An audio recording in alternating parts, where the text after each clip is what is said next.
ভীষণই মজার একটা চিকেন রান্না করব। আসলে এই চিকেনটা দিয়ে নান রুটি, নর্মাল যে রুটি খাই সেই রুটি, পোলাও এবং ভাত সব কিছুর সাথে যায়, ভীষণ মজা।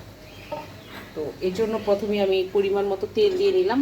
আর হ্যাঁ, তেলের পরিবর্তে আপনি এখানে বাটার অথবা ঘিও ইউজ করতে পারেন, তবে আমি স্বাস্থ্যের কথা চিন্তা করে আজকে রান্নার তেল ইউজ করেছি। তো এখন এখানে দিয়ে দিচ্ছি দারুচিনি, আস্ত ৫-৬টির মতো গোলমরিচ, শাহি জিরা আর এলাচ, একটি এলাচ।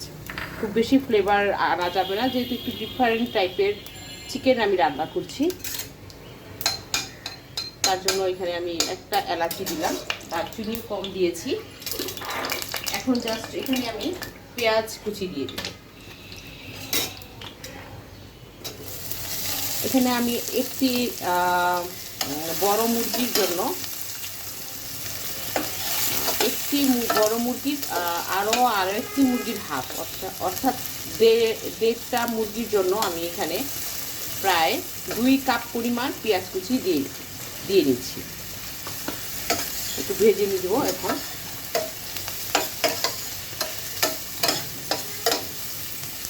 এটা হচ্ছে আমার চিকেন মালাইকারি। তো আমি জানি না যে আপনারা কীভাবে চিকেন মালাইকারিটা করেন। চিকেন মালাইকারি আসলে এক একটা দেশে এক এক রকমভাবে করে থাকে। পুরো ভারতবর্ষের মধ্যে এক একটা স্টেটে এক এক রকমভাবে মালাইকারি করে থাকে। আমাদের বাংলাদেশেও আমরা যে মালাইকারিটা খাই সেটাই আমি এখন রান্না করবো, আমাদের বাংলাদেশি স্টাইল এটা। কারণ আমাদের এখানকার যে মশলার ফ্লেভার, এটা আমার কাছে ভীষণ ভালো লাগে। তো পেঁয়াজটাকে একটু ভেজে দিচ্ছি, হাফ ভাজা করে নেব। এই যে দেখুন, এখানে পুরো একটি বড় মুরগি এবং আরও একটি বড় মুরগির হাফটা আমি নিয়ে নিয়েছি। সব কিছু খুব পরিষ্কার করে ধুয়ে বেছে নিয়েছি। আর পিসগুলোকে এরকম পিস রেখেছি, দেখুন। খুব বেশি ছোট করিনি, আবার খুব বেশি বড়ও রাখিনি, ঠিক এরকম পিস করে নিয়েছি। আপনারা ঠিক এইভাবে পিস করে কেটে নেবেন।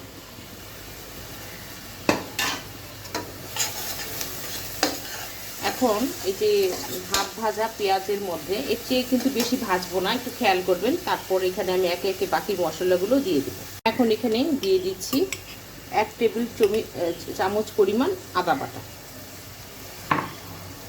1 টেবিল চামচ আরও হাফ চা চামচ পরিমাণ রসুন বাটা। এটা আমার আর রসুনটা একটু আইসে রাখা ছিল, আর আদা বাটাটা আমি ফ্রেশ এখন শিলপাটায় বেটে দিয়েছি। আর এখন এখানে আমি আরও কিছু মশলা আছে সেটাও দিয়ে দিচ্ছি। এখন এখানে আমি দিয়ে দিব স্বাদ মতো লবণ।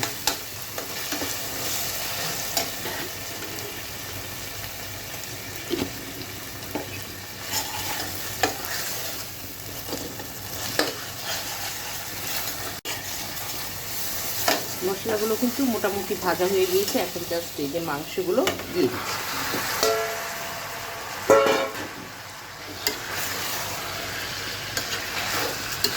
আমি এখানে একেবারেই ফ্রেশ মাংস নিয়েছি। এখানে হাড়, গলা, খাঁচা মুরগির যে আনুষঙ্গিক যে টুকরোগুলো আছে ওগুলো কিন্তু নেই। এখন জাস্ট একটু চিকেনগুলোকে একটু কষিয়ে দিব।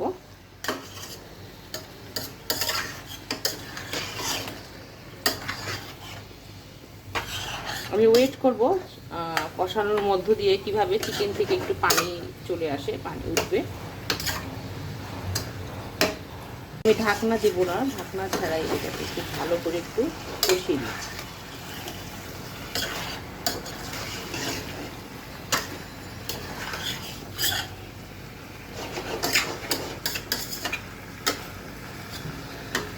এই তো 2-3 মিনিটের জন্য এটাকে একটু কষিয়ে নেব।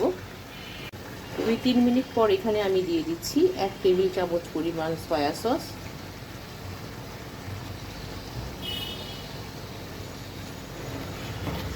দিয়ে দিচ্ছি সামান্য পরিমাণ পাপরিকা, খুব সুন্দর একটা ফ্লেভারও আসবে। দিয়ে দিচ্ছি রোজমেরি।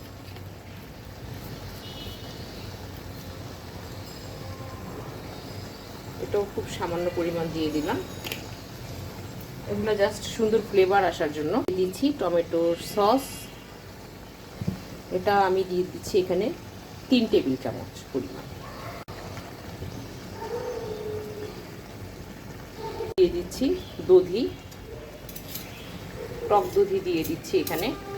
এটা আমার হাতে বানানো টক দধি ছিল, বাসায় বানানো, সেটা এখানে দিয়ে দিলাম।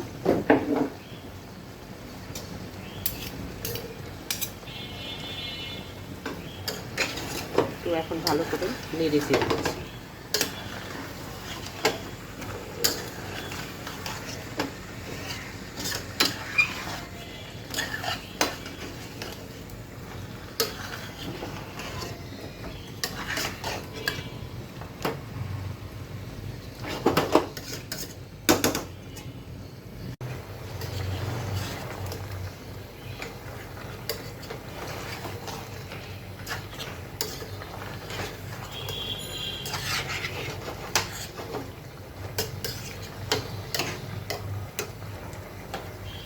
চার 5 মিনিটের মতো এটাকে আবারও আমি নেড়ে চেড়ে কষিয়ে নিচ্ছি। এখন আমি আরও কিছু পেঁয়াজ কুচি দিয়ে দিচ্ছি। অর্থাৎ প্রথমে আমি 1 কাপ পরিমাণ পেঁয়াজ দিয়ে একটু সামান্য ভেজে রান্না করেছিলাম, এখন আরও 1 কাপ পরিমাণ দিয়ে দিলাম। মোট এখানে 2 কাপ পরিমাণ পেঁয়াজ লেগেছে।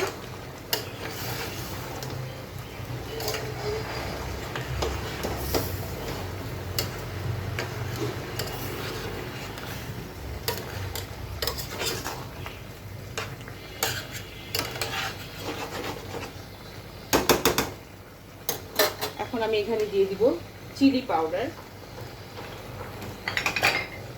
এখানে চিলি পাউডার আমি দিয়ে নিচ্ছি 1 চা চামচ, আরও 1 চা চামচ।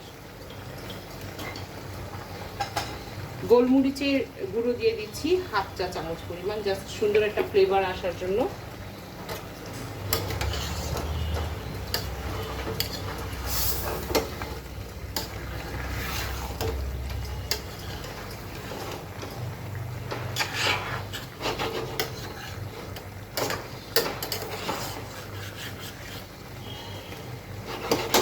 জাস্ট এখানে একটু ঝোলটা চেকে দেখবো যে কি পরিমাণ লবণ হয়েছে। একেবারেই পারফেক্ট আছে, আমি এর চেয়ে বেশি আসলে দেব না।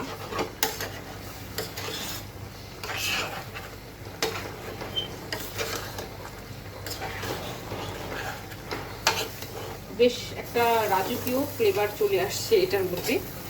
আমি বেশ কিছুদিন আগে আমার বাসায় একজন গেস্ট এসেছিল, তাকে আমি এই চিকেনটা রান্না করে খাইয়েছি। ঠিক এইভাবে ওরা খেয়ে আসলে খুব প্রশংসা করেছিল।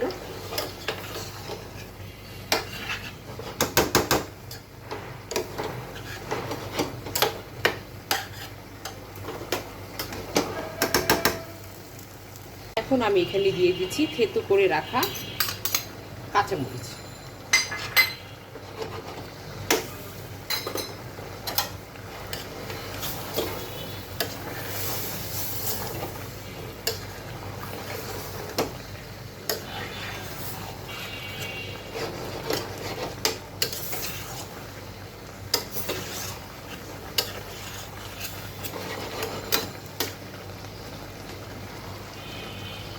এখন এই মুহূর্তে আমি দিয়ে দিচ্ছি এরকম 1 চামচ পরিমাণ লেবুর রস। বাসায় যদি আপনার লেবু না থাকে সেক্ষেত্রে আপনি এখানে ভিনেগারও ইউজ করতে পারেন। আর যদি ভিনেগার দেন তাহলে আপনি 1 চা চামচ ভিনেগার দিয়ে দিন।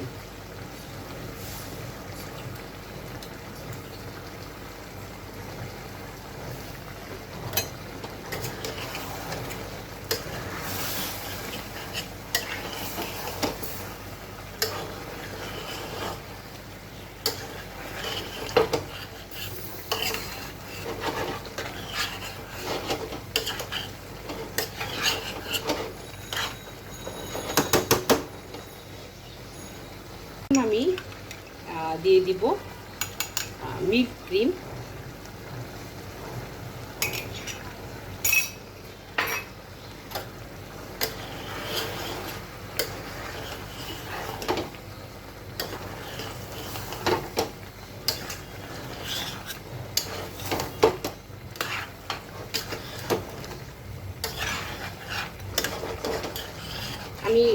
মিডিয়াম আঁচে রান্না করছি, মিডিয়াম আঁচে আস্তে আস্তে এটা আসলে রান্না হয়ে যাবে।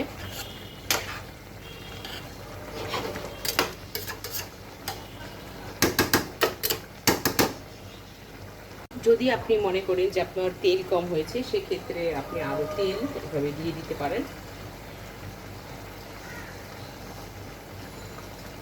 তেল অথবা ঘি দুটাই আপনি এখানে ইউজ করতে পারেন। অনেকে রান্নার তেল দিয়ে রান্না করে শেষের দিকে একটু 1 চামচ ঘি দিয়ে ফ্লেভারটা নিয়ে আসে, সেটাও করতে পারেন।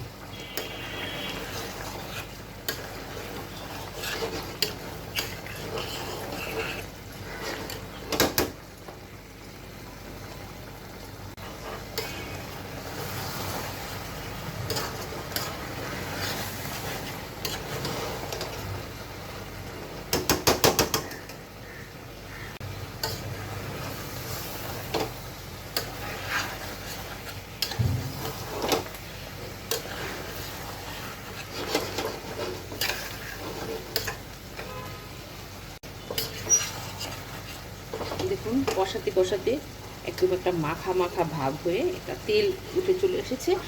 এই পর্যায়ে আমি একটু 1 কাপ পরিমাণ দুধ দিয়ে দিলাম, কারণ মাংসটা একটু ভিতর থেকে সেদ্ধ হতে হবে এবং মশলাও তো ঢুকতে হবে মাংসের ভিতরে। তাই আমি একটু পানি দিয়ে দিলাম, তবে পানিটা দিয়েছি একদম মাংসটা যেন মাখা মাখা হয় ঠিক সেই পরিমাণে, অতিরিক্ত পানি দেওয়া যাবে না। তাহলে হবেটা কি, মাংসগুলো যেহেতু আমার এখানে ইয়োগার্ট, মিল্ক ক্রিম সব কিছু লেবুর রস দেওয়া আছে, মাংস ছিঁড়ে যেতে পারে অতিরিক্ত সেদ্ধ হয়ে। তাই আমি মাখা মাখা পরিমাণ, এই যে এরকম মাংসের সমান সমান পরিমাণ মাখা মাখা পানি দিয়েছি।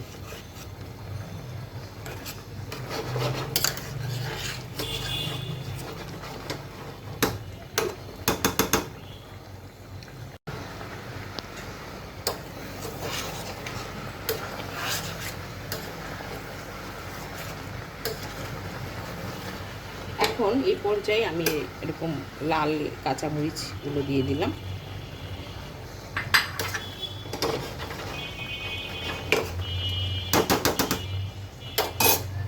অল্প আছে একটু ঢাকনা দিয়ে দিলাম 3-4 মিনিটের জন্য। 3-4 মিনিট পর ঢাকনাটা উঠিয়ে নিলাম, জাস্ট একটু নেড়ে চেড়ে দেবো।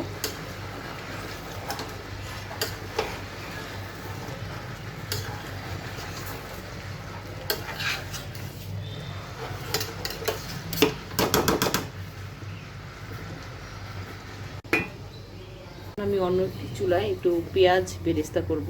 দিচ্ছি 1টি দারচিনি, এটা একটু ভেজে নেওয়ার পর জাস্ট এটা বাগারটা দিচ্ছি কিন্তু একটা সুন্দর ফ্লেভার আসার জন্য। আবার দিয়ে দিচ্ছি এখানে এখন আমি পেঁয়াজ কুচি, এটা আমি একটু বেরেস্তার মতো ভেজে নেব।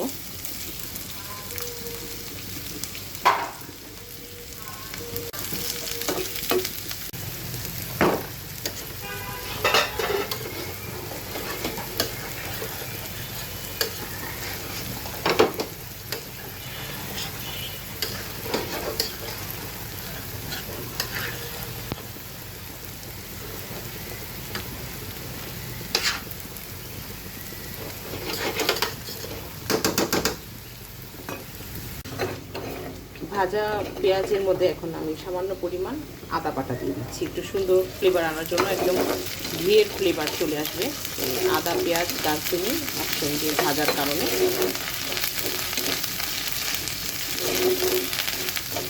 আবার এটা আপনি কুচি আদাও দিয়ে দিতে পারেন, তবে এখানে আমি একটু সুন্দর ফ্লেভার আনার জন্য বাটা আদাটা ইউজ করেছি। আদা হয়ে গিয়েছে, এখন এটা আমি চিকেনের মধ্যে দিয়ে দিব।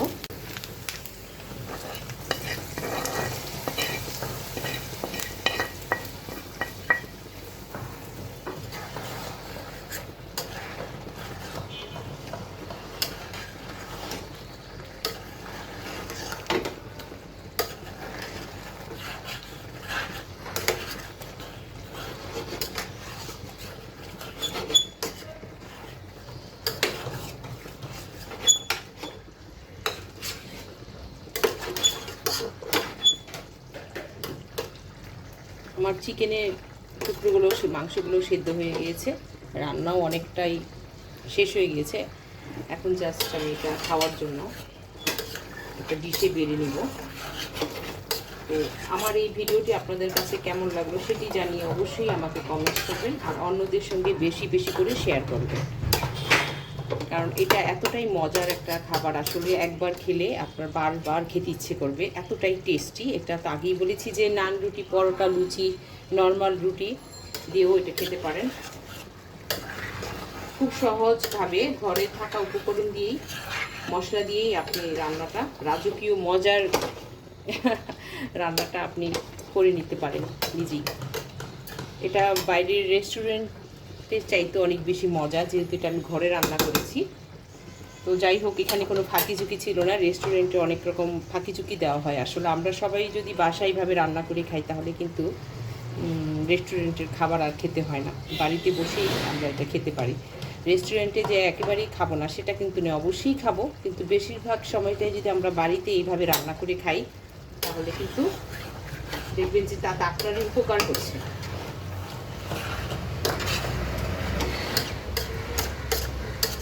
রান্না শেষ, কমপ্লিট। এখন আমি বিদায় নিব আপনাদের সঙ্গে। তো সবাই কে অনেক অনেক শুভেচ্ছা, ভালোবাসা দিয়ে শেষ করছি আজকে আমার এই নতুন আরও একটি রেসিপি, মজার রেসিপি। তো সবাই ভালো থাকবেন, সুস্থ থাকবেন, সুন্দর থাকবেন। আল্লাহ হাফেজ। আর অবশ্যই আমাকে কমেন্টস করে জানাবেন কেমন হয়েছে।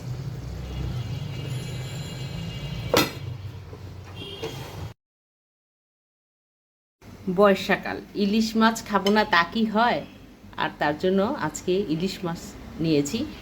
এর আগেও এই মৌসুমে অনেকবার খাওয়া হয়েছে, আজকেও রান্না করছি। ভাবলাম যে আমি আজকে যেহেতু ইলিশ মাছের ঝোল রান্না করব, এতটাই মজার, একটু অন্যভাবে রান্না করছি, জানি না কে কীভাবে রান্না করেন, তো ভাবলাম যে এটা আমি আমার দর্শকদের সঙ্গে শেয়ার করব।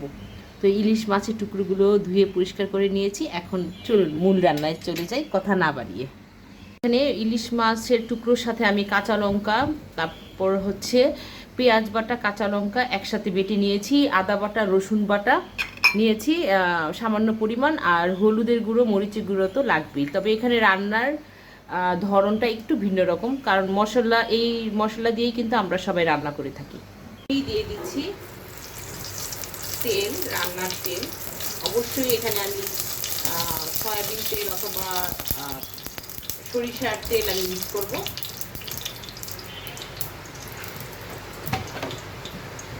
পেঁয়াজ কুচির সাথে এখন আমি প্রথমেই পেঁয়াজ কুচিটা দিয়ে নিচ্ছি তেলের মধ্যে,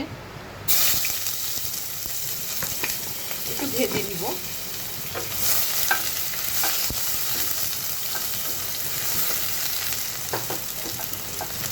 একটু লবণ দিয়ে দিচ্ছি স্বাদ মতো, তাহলে আর তেলটা ছিটবে না।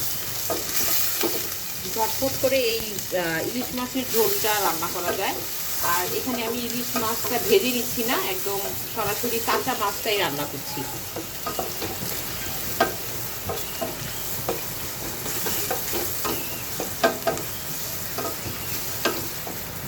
এখন এখানে দিয়ে দিচ্ছি যে কাঁচা লঙ্কা আর পেঁয়াজ বাটাটা যে বেটে নিয়েছি সেটা। আমি ইলিশ মাছের পরিমাণ অনুযায়ী এখানে বাটা পেঁয়াজটা ইউজ করলাম।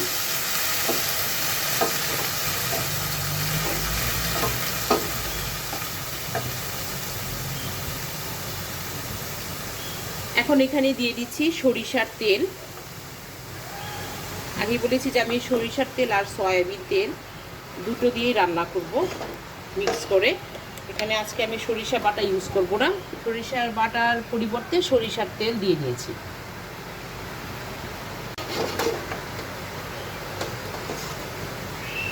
এখন এখানে যে বাটা রসুন আছে আর একটু সামান্য পরিমাণ আদা বাটা দিয়ে দিচ্ছি। রসুনটাও সামান্য পরিমাণ, আদা বাটাটাও সামান্য। মশলাটা একটু কষিয়ে নেব। বাইরে কি সুন্দর বৃষ্টি হচ্ছে, বৃষ্টি দিনে আজকে ইলিশ মাছ খাবো, খুবই ভালো লাগবে খেতে। অর্থাৎ আমি এখানে আদা বাটা সামান্য পরিমাণ আদা বাটা, তারপরে হচ্ছে হাফ চা চামচ রসুন বাটা, 1 টেবিল চামচ পেঁয়াজ আর কাঁচামরিচ বাটা আমি পেঁয়াজ ভাজার সাথে কষিয়ে নিচ্ছি।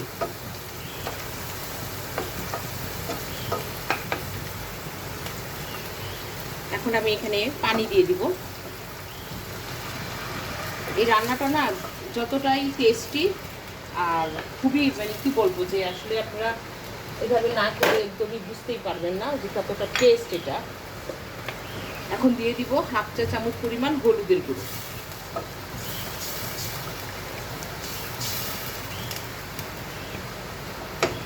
লাল মরিচের গুঁড়ো এখানে দিয়ে দিব আমি 1 চা চামচ পরিমাণ।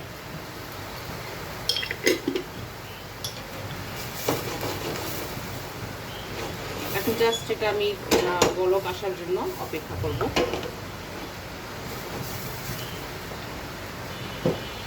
আর একটু সামান্য পরিমাণ পানি দিয়ে দিলাম।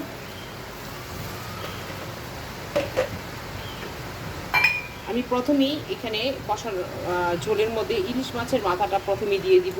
এটাকে একটু আগে একটু মশলার সাথে সেদ্ধ করে নিব, বয়েল করে নিব।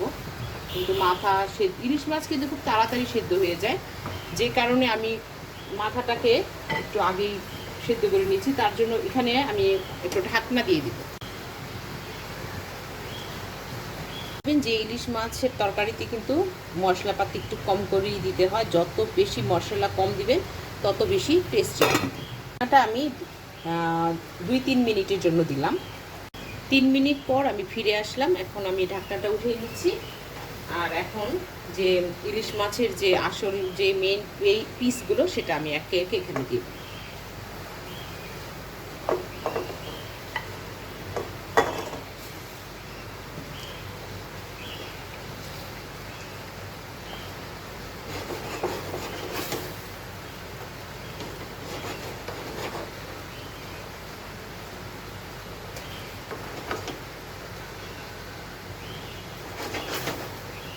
এর মধ্যে এখন আমি এই যে কাঁচামরিচ ফালি করা এটা বিছিয়ে দিয়ে দিব।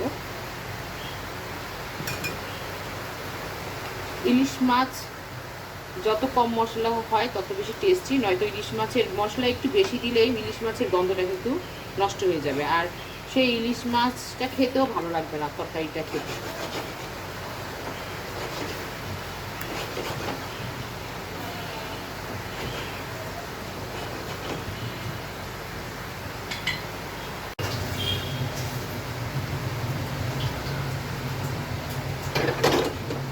আর একটু সামান্য পরিমাণ লবণ ছিটিয়ে দিব এটার উপরে।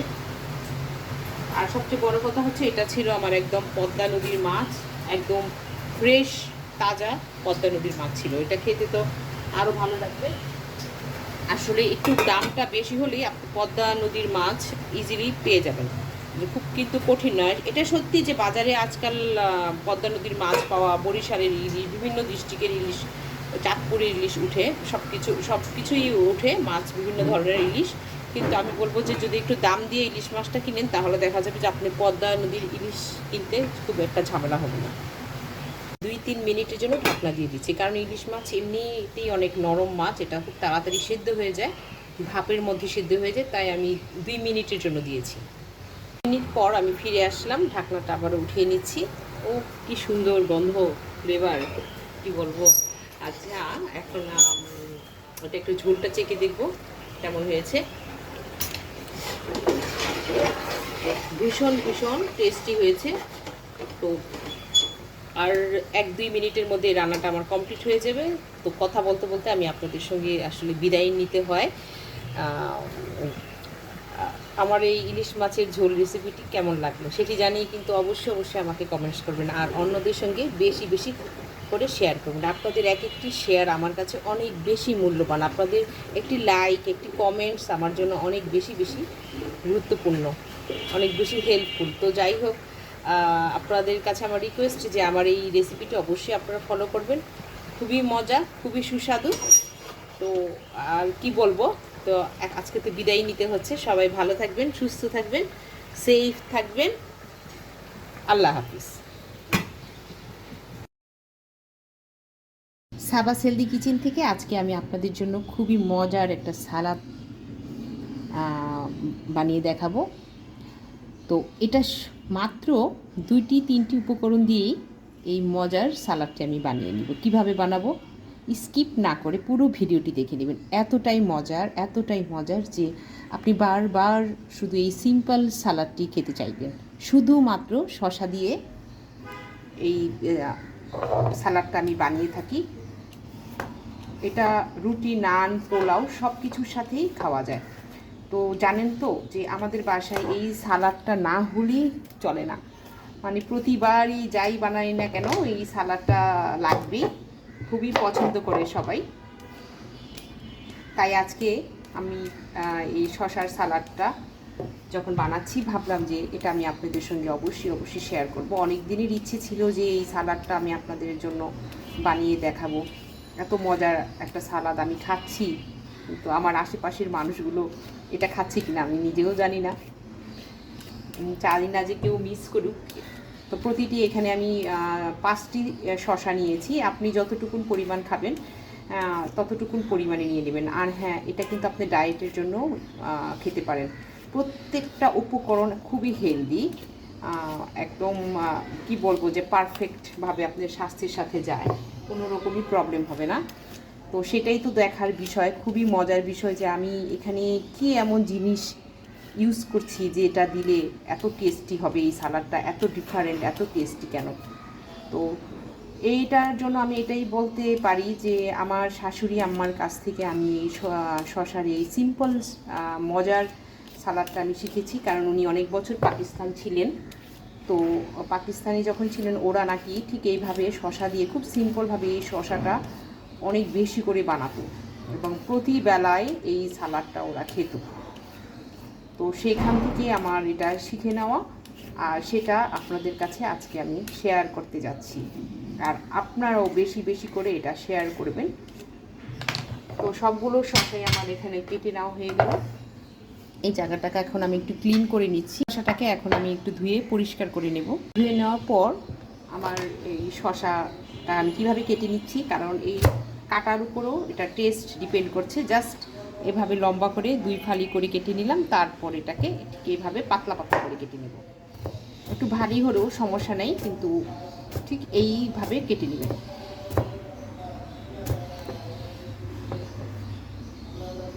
যারা খুব ছুরি দিয়ে তাড়াতাড়ি কাটতে পারেন তাদের জন্য তো খুবই ভালো। আমি শিওর যে আজকের এই শশার সালাদ বানানোর রেসিপিটি যারা দেখবেন, যারা যারা খাবার বানান নিয়মিত রেস্টুরেন্টে, তাদের চোখে যদি পড়ে অবশ্যই আমার এই রেসিপিটিও ফলো করবে, আমি ভালো করেই জানি। তো আমি চাচ্ছি যে আপনারা আসলে এই সালাডটা আসলে বানিয়ে খাবেন, কারণ এই সালাডটা আমি অনেক জায়গাতেই খাইনি, একটু ডিফারেন্ট। হ্যাঁ, শশার সালাদ খেয়েছি, কিন্তু আমি যেভাবে আজকে নতুন একটা জিনিস অ্যাড করব সেটা দিয়ে হয়তো অনেকেই খাননি, তাই একটু ডিফারেন্টই বটে।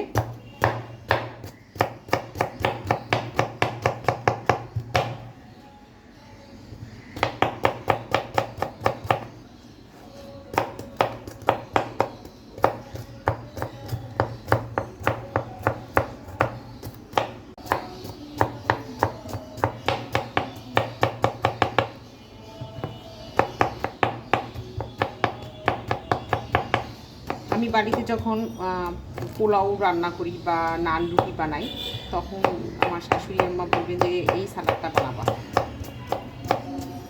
বুঝতে পেরেছো তো কোনটা বলেছি? আমি যে হ্যাঁ মা, বুঝতে পেরেছি আপনি কোনটা বলেছেন। এত পছন্দ করে সবাই, আর খেতে আমি নিজেই তো এই যে এখন যে পরিমাণ বানাচ্ছি, যে এটা এতটাই মজা যে আপনার ইচ্ছে করবে যে সবগুলো আপনি একাই খেয়ে ফেলেন। কিন্তু একা কোনো জিনিসই যতই স্বাস্থ্যবান বা হেলদি ফুড হোক না কেন, কোনো কিছুই অতিরিক্ত খাওয়া ভালো না। সেটা পরিমিত খাবার স্বাস্থ্যের জন্য খুবই ভালো, এটা মনে রাখবেন। এটা যে অনেক খাবারই আছে যেটা আমরা ডায়েটের জন্য খাই, কিন্তু ডায়েট করতে যেয়ে আমরা যদি ওই খাবারটা বেশি খেয়ে ফেলি তাহলে কিন্তু হিতে বিপরীত হয়ে যাওয়ার সম্ভাবনা আছে।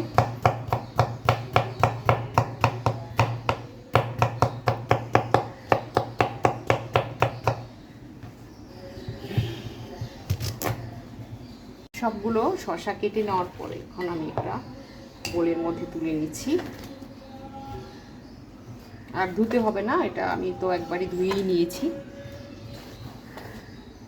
এখন কেটে নিব ধনেপাতা।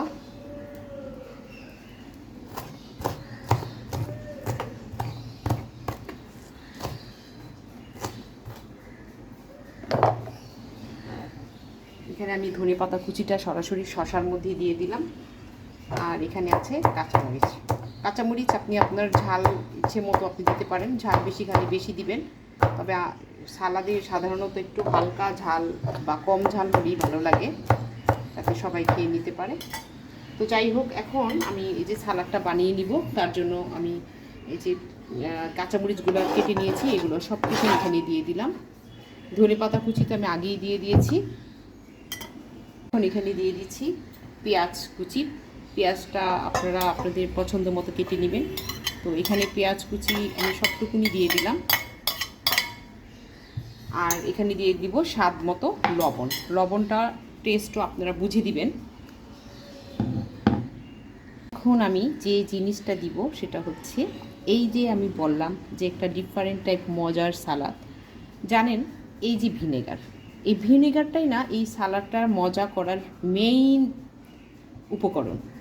এতটা মজা লাগে এই ভিনেগারটা দিলে। আর ভিনেগার কিন্তু স্বাস্থ্যের জন্য, পেটের জন্য খুবই ভালো। এটা পেটে গ্যাস জমতে দেয় না। তাই এখানে আমি দিয়ে দিচ্ছি 2 টেবিল চামচ, 3 টেবিল চামচ ভিনেগার দিয়ে দিচ্ছি। তো এখন খুব ভালো করে এটাকে নেড়ে চেড়ে নিচ্ছি। এই তো খাওয়ার জন্য কিন্তু এটা রেডি হয়ে গেল। দেখুন, আমি ভিডিওটা অনেক ক্লোজ করে দেখাচ্ছি।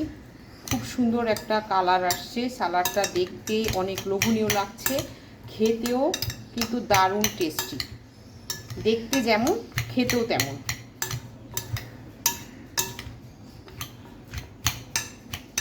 তো যাই হোক, আমি কি একটু টেস্ট করে দেখতে পারি? একটু টেস্ট করে দেখছি কেমন হয়েছে। অসাধারণ, অসাধারণ, কি বলবো, অসাধারণ। আমি তো এটা এখনই খেয়ে ফেলতে পারবো মনে হচ্ছে, খেতে খেতে শেষ হয়ে যাবে। তো যাই হোক, এই তো হয়ে গেল আমার দারুণ মজার শসার সালাদ। এই সালাদটি আপনি নান, রুটি, পোলাও, ভাত সব কিছুর সাথে খেতে পারবেন।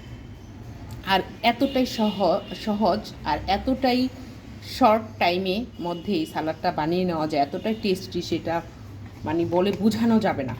তো আপনারা অবশ্যই আমার এই শসার সালাদটি ফলো করবেন আর কমেন্টস করে জানাবেন কেমন হয়েছে। সবাইকে অনেক অনেক শুভেচ্ছা, ভালোবাসা।